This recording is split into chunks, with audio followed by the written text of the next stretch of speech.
Shalom, shalom, na méditation na biso na cet après-midi pour tokota na partage tokozo Apocalypse 17. Tozo méditer parole de Dieu, entre-temps tozo partager. Na verset 1 balobi bot. Alors, l'un des 7 anges qui tenait le 7 coupes de vin me dirent: viens et je te montrerai de la condamnation qui va frapper la grande prostituée, la grande ville bâtie au bord de nombreuses rivières. Na Apocalypse du 7 verset 1, awa ange azoloba na Jean, yaka nazolakisa yo condamnation oyo les grandes prostituées o basobenga Babylone la grande akozala condamné na yango. Pona nini abengaki Jean lakisa ye biloko wana, alingaki kolakisa ye basigne ya fin de temps oyo tokomi sikoyo. O Bible ezoba bokoyoka bakolobela baguerre, bokoyoka tozomona lelo batsunami esalami, tozomona baviol, tozomona bitumba neti na mboka na Congo, bitumba eza kosila te, tozomona baguerre partout, baprésident ebele baza kopendre bango, bakambo ebele toza komona basigne ya fin de temps. Yango wana soki tozotanga lelo verset oyo mpona kolakisa ke bana na nzambe ba oyo bapengami bato na nzambe boyika mpiko mpo Yesu afungolaki miso na Jean po Jean amona ke basigne wana Bible eza ko batoko yoka bakoloba biso baguerre basigne nyonso bilembo nyonso ya fin de temps tozomona yango. Bana na nzambe bo to se préparer na arriver à fils de l'homme, to se préparer ba yenge bene, to se préparer na enlèvement, to se préparer en conséquent. Tozo mona basel na nzambe musu bazo tika biso bazo pesa molimo na bango eza kokende. Ndeko nanga yo mituna yo yozali tango nyonso na kati na kolangwa a balobi vino ya grande prostituée. Est-ce que sort ne kozala ndenge nini toyoki awa mose na nzambe oyo alekaki liboso na biso toyoki awa ndenge ye bakende komonisa ye. Ndeko nanga boye bakena ntango lelo base na nzambe mosusu bazotika biso lelo. Eske soki basalelaki nzambe na solo bakozwa lifuta moso basambelaki nzambe na solo te nzela na bango ezali wapi? Tozomona bandeko na biso batiki se oyo bakei liboso na biso po eza passage obligé biso stokokende bamemi eloko te, bamemi bavoiture te, bamemi babijou te, bamemi to boyi te. Bana nzambe fo bapambwa na biloko wana me tozwa yango na importance te. Amen. Toke na verset 2. Le roi de la terre se sont livrés à l'immoralité avec elle, et les habitants de la terre et sont enivrés du vin de son immoralité. Immoralité ezali nini? Makambo tozomona lelo balobi Babylone la grande ye batu bamelaki masanga meme ba roi ya mokili o balangwaki vino na ye ezali nini? O tozomona kofingana kobomane koti batu bakomi ba lesbienne, tozomona ba homosexuel neti na uta ikotala na télé tomoni nazomona pena batu balakisi ba homosexuel ya église catholique balobi bango bazana bango basango bazosala nzambe me bazali na kati homosexualité po eza suli kamba ko bomba te. Parole de Dieu lobi o nyoso komona ngona kukubo belela ngona polele na poisa balobi eloko mosusu ekobomba na suste po tango balakisi yango bango moko na presse, tango bazokoma na presse bazokisa bango moko na télé seke bango moko babimi balobi ke bazali ba homosexuel bazali ko lité po na bapesa bango droit pe ba ko marcher ko marcher ndenge wana ke bazana ba homosexuel me bosela nzambe. Et pourtant soto moni Bible zo bake Sodome Gomorrhe zikaki pona biloko wana. Est-ce que nzambe oyo asala mwasi na mobali po babota mbuma po nzambe alobi na vino eloko nyonso oyo alobi na nzete oyo bamonaki wana ya nini ebotaki mbuma ta alobi bakokata yango. Nzambe alobi mwasi na mobali babota nzambe eloko nyonso atia po ebota mbuma. Ndenge nini nzamba ke notsa mobali na mobali mwasi na mwasi ba immoralité batu bakomi mitema makasi batu bakomi ba ingrat ba divorce ezosala ma mikolo nyonso na kati na bana nzambe. Okomona pe tozokomona pe mutu muso azali pasteur, mutu muso azali évangéliste, mutu muso azali peuple de Dieu, mutu muso abengami chrétien mais azo vivre pe na polygamie. Tozomona polygamie zaka kota mibali te mwasi pe azo vivre pe na polygamie. Mwasi moko akoza mibali misato, mobali moko akoza basi mibali misato. Mama kamwanyo sezali vino kolangwa vino Babylone la grande apesi bato vino na ya immoralité. Bato bakoma mona masumo ekomi nango normal. Bato bakomi komona kofinga kotonga ekomi nango normal.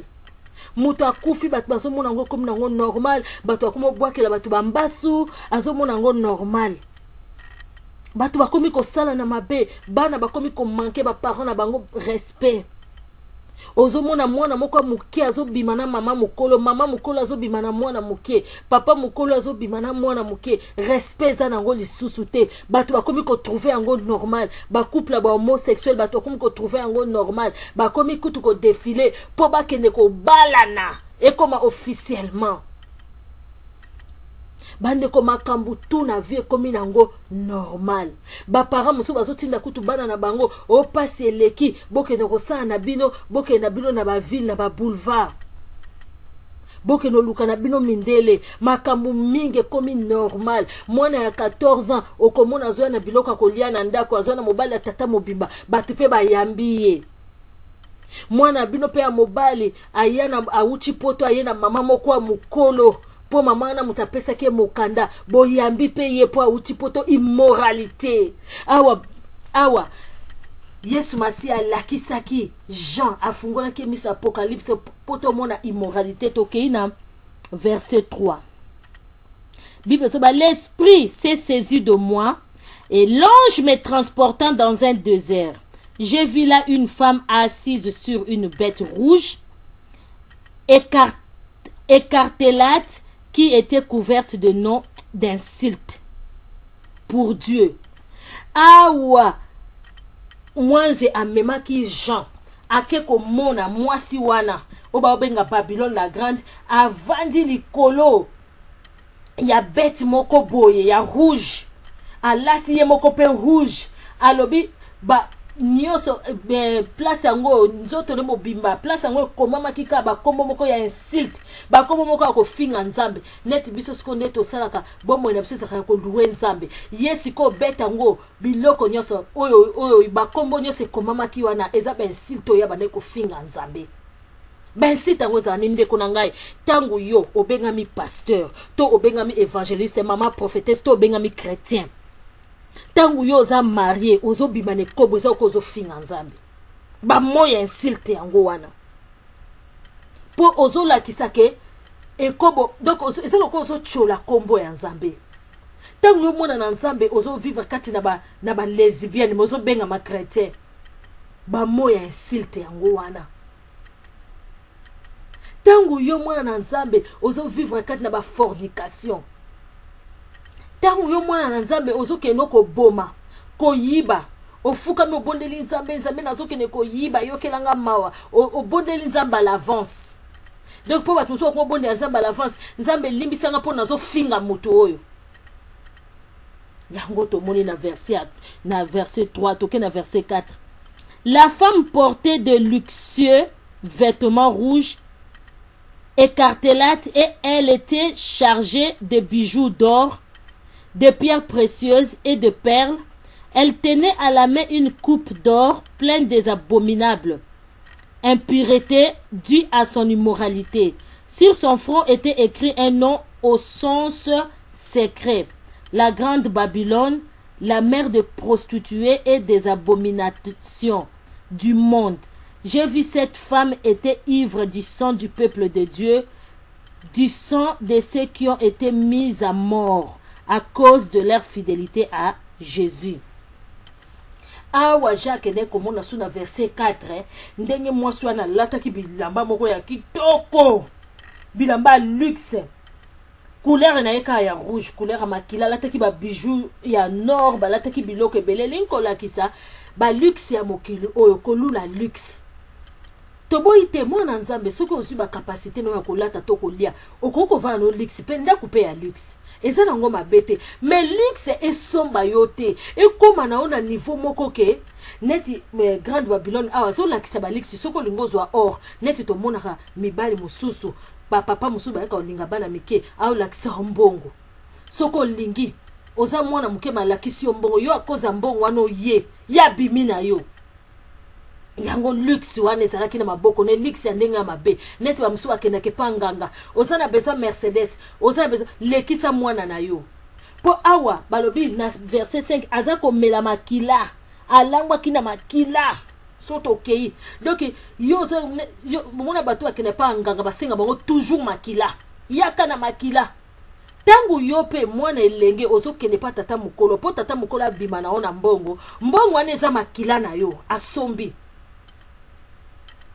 pona nini bazoloba lelo sida eza maladie oyo euti na makila pourquoi parce que bato bazozwa à partir ya rapport sexuel bandeko na ngai tangu yo pe bazosomba yo na mbongo eza makila na yo ezopesa pona bato mosusu na landaki témoignage moko boye pasteur moko boye bongola motema atika makambo wana lobi tangu ya azalaki kosala na mokili abandaki sata atindaki eka mission ke na kolinga ba jeune fille pona ba jeune fille na tangu ya kopesa bango mbongo ye aza kozwa ba age na bango okomona aza kozwa ba mabota na bango nde musala na ye luxe biso bato tolula luxe lelo nefona latelamba boye bimisika Babylone la grande yeyo ezo senga 100 lelo yo famille nanga eza pauvre tikana kino sa prostitution yango balobi azali mère ya ba prostituée nyonso ba prostituée zakaka ya bondumba te ya kobima koluka mibali ba pesa mbongo te prostitution mususu ozali na kati ozo sambela nzambe mais ozali pe ko se prostituer na banzamba bikeko yo bengami chrétien to chrétienne mais tangu nyonso ozo kobima na fornication ozo kotonga baninga oza kofinga baninga oza ko yino oza ko boma oza ko diviser baninga eza pozotambo na prostitution ya molimo odoke ozobenga mano chrétien mais identité wana olata ya chrétien na sima nango oza na yo lolenge wana te amen toke na 7 l'ange me dit alors pourquoi t'étonnes-tu je te révélerai les secrets de la femme et de la bête qu'il a portée celle qui a 7 têtes et 10 cornes. La bête que tu as vue était autrefois vivante, mais il n'est plus. Elle doit sortir de l'abîme, mais pour aller à sa perte. Les habitants de la terre, dont le nom ne se trouve pas inscrit depuis la création du monde dans le livre de vie, s'étonneront en voyant la bête. En effet, elle était autrefois vivante, mais n'est plus. Elle reparaîtra. Awa amonaki mwasi wana vandaki likolo ya bête ako disparaître mais ako zonga lisusu yango tomonaka vi na biso mo Kristo moko monaka vi ne tatonaka moko za likolo moko na kati mo likolo moko libanda na tangu nini tangu yo moni obongoli motema ozwi baptême ondimi Yesu Masia obani kosela Yesu Masia me komona mo mpepe moko yeli o lisusu okwe lisusu ozongeli lisusu makambo bane kosala ye wana Babylone la grande azali wana yango mona kaso muto so bongwame garder sanctification na makasi po soki opengwi milimo ne ko yelo sambo na sambo eye ko vanda donc awa limwa ki me ako réparer ako ya lisusu Yesu Masia longa kiye mais ako ya lisusu ko pesa batu ba marque na ye de koto profiter na sali oyo tango Yesu Masia ase a racheter biso toza ce qu'on a tango ya grâce tango yango ya kobongo na motema po tango na ko pesa ba marque de la bête to bando ko mona ngo boye ezala yo so milengeli so ke ina enlèvement pour lelo tozo mona makambo wana te bo physiquement eza spirituellement mais to ko mona yango physiquement soki to bongo li mitema te soki to tikite toza ko landa kaka elenge ya mokili o bible sako bato sa bato mokili mais to vana no lolenge ya bato na mokili te verset 9 ici il faut de l'intelligence et de la sagesse. Les 7 têtes sont 7 collines sur lesquelles la femme est assise. Elle est aussi 7 rois. 5 entre eux sont tombés. L'un règne actuellement et le 7e n'est pas encore venu. Quand il sera venu, il ne restera que peu de temps. La bête qui était autrefois vivante, mais ne le plus, est le même un huitième roi. Elle est en même temps un de ses 7 et elle va à sa perte. Les 10e cornes que tu as vues sont de 10 rois qui n'ont pas encore commencé à régner, mais ils recevront le pouvoir de régner pendant 1 heure avec la bête. Ndeko nanga o nyoso tozotanga ba malere ezoyela biso. Malere koya nanu eyete. Ndeko nanga tangu oyo nde ya komilengela. Bazo baba Yesu masi afungoli Jean misu po amona oyo koya. Ba malere koya. Siko tozo bondela nzambe ozolia no kutozo lata no pebe ozotambola no na voiture. Mais kokoma na tango mo biloko ane ekoma pasi soki o signé pacte na Satan te. Yango oyo nzambe apesi biso grâce. Yango oyo bana na nzambe ba bongwama. Yango oyo. Awa soki toke na Apocalypse 18 verset 4. Balobi, puis j'ai entendu une autre voix qui venait du ciel et disait, sortez du milieu d'elle, mon peuple, afin de ne pas être complice de ses péchés et de ne pas subir avec elle le flot qui vont la frapper. Ah, en Apocalypse 18, verset 4, balobi, sortez du milieu d'elle. Balobi to bima kati na ye po soki to vandi kaka na kati na bakambo na ye kati na vino na ye to kozwa etumbu moko pela moko na ye to kozwa etumbu meme malokola bete oyo. Balobi to bima na kati ya biloko wana, to bima na kati ya magie, to bima na kati na ba rose croix, to bima na bakati ba franc-maçonnerie, to bima na kati ya ekobo, to bima na kati na fornication, rapport sexuel avant le mariage, to bima na kati ya ivrognerie, to bima na kati ya assassinat, to bima na kati yako kowele la luxe, kowele ba mabonza ba dim, to bima na kati ya biloko wana, to sela nzambe sincèrement. Oh bibezo ba les vrais adorateurs adoreront Dieu en esprit et en vérité. Balobi mbabi betu Babylone la grande atondisa mwasi ana atondisa mina luxe. Soki o lula luxe yako vanda kati na yo agbandoko lakisa yo moni voiture na sikebimi yo za na ngote kendo simba kesi soko yo fuka meninga na opesa yo. Omoni oye na poto zana mukanda te linga papa wana comme ça soko bimina ya ozu mukanda to botelier bongo kimi yo vandi bozana pasi bafuta kote loko mote kende ko China akobanda ko tinda yo mama kambulo lenge na lolenge yo za mwasi kitoko boy ozo vanda ya ka nzoto no boy keno luka no mundele na ville abana ko yebisa oba makamu moko pas possible.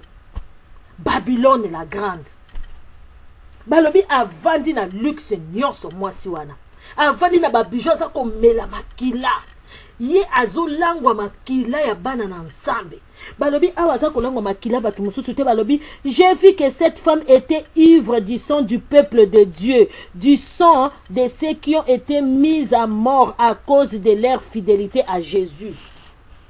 Balobi ba misusu bazalaki fidèle na nzambe ye abomaki bango azo mela makila na bango to zala ba fidèle lokola bato bazalaki na fidèle yango a cause ya makila ya ba innocent o azoko mela nde akozala frapper mais ba makila o ya azoko mela yo zana yo coupable akozala frapper pona ngote to bima kati na ye po nzambe azana kanda makasi ya moyini o azo ya kati na biso ko bebisa. Bandi kunanga babi to veiller et to prier, to combattre nzoto na lisumu, to combattre yango, to tika mabondelite, to sangana biso nyonso, to priaka babi la chair est faible mais l'esprit qui vivifie, to prier en esprit, to prier to za la tango nyonso kat na ba prière pona ete place na biso eza lola. Topesa biloko ya mokili important c'était soki ozwi lia sepela soki pe ozwi te bondela nzambe akotika biso tozala tante au-delà ya ba force na biso te na tango nyonso akopesa biso moyen ko s'en sortir nzambe apambola biso pe